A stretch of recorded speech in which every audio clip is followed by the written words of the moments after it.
Bem-vindos ao canal Biologia e Geologia Passo a Passo e a mais um passeio, desta vez por Lisboa. Hoje os fósseis são o tema que nos orienta. Mas afinal, o que são fósseis?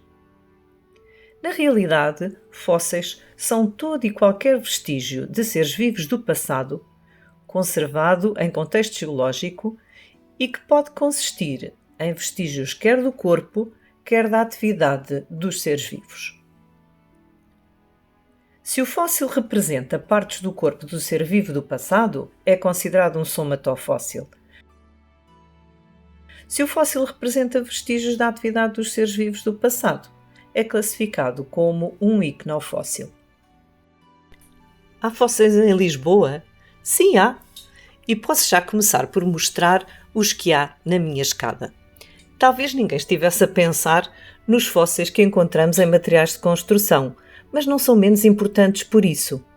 Apesar de já não estarem nos locais onde se formaram, continuam a ser uma boa janela para o passado.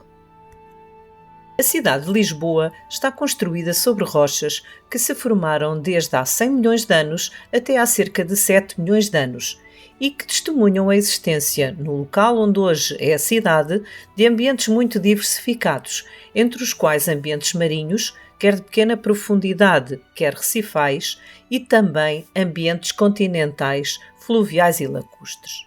Pois é, já houve mar onde hoje é Lisboa. Nesses ambientes marinhos do passado, em plataformas carbonatadas, as condições eram propícias à instalação de seres bentónicos com concha calcária, que ao morrerem lá deixavam as suas conchas.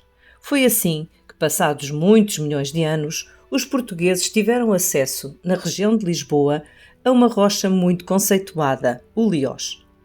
Esta rocha sedimentar é um calcário que contém fósseis de rodistas do período Cretácico e que pode apresentar muitas colorações, sendo muito apreciada pela sua beleza e, por isso, tem sido usada ao longo dos tempos em muitos edifícios da cidade.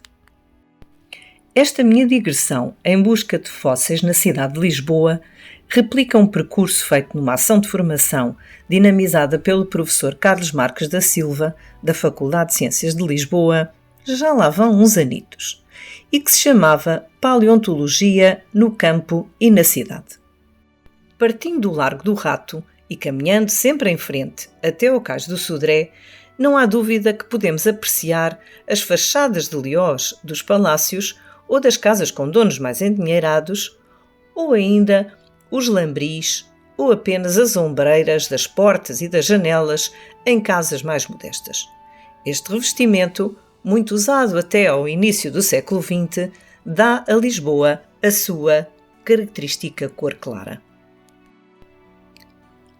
Logo no início da Rua da Escola Politécnica, podemos apreciar belos exemplares de rodistas no Liós quase branco que reveste o Palácio Palmela, do século XVIII, onde se encontra a Procuradoria-Geral da República.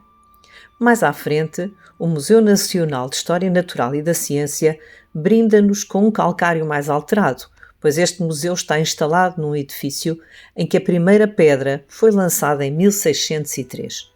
Nasceu nessa altura a Casa do Noviciado de Nossa Senhora da Assunção da Cotovia, que ao longo do tempo foi sendo acrescentada e modificada, tendo tido várias utilizações.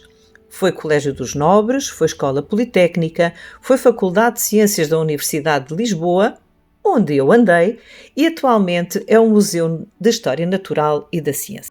Quer nas escadarias, quer nas paredes do museu, para além dos fósseis de rodistas, que eram seres moluscos bivalves, podem observar-se outros fósseis, dentre os quais destaco as neríneas, fósseis de moluscos gastrópodes.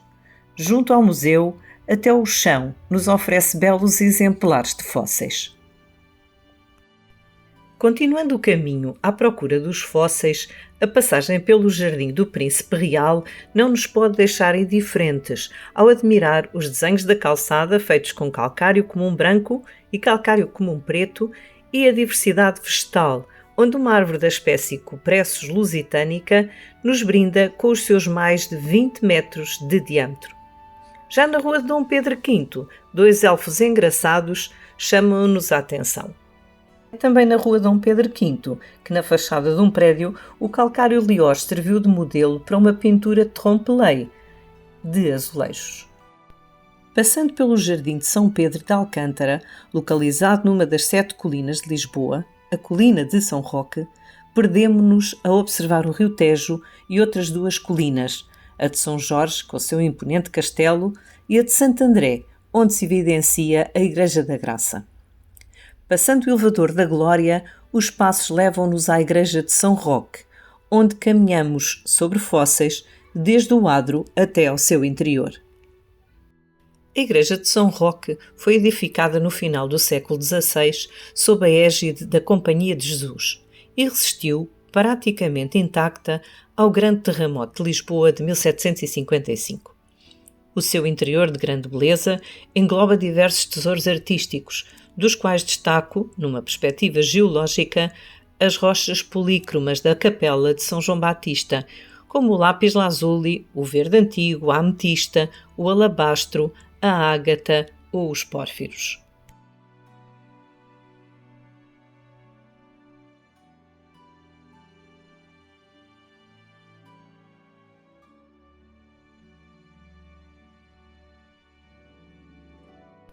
É nesta igreja que os restos mortais de um fidalgo inglês, Dom Francisco de Traguian, se encontram em posição vertical, num túmulo em Liós rosado.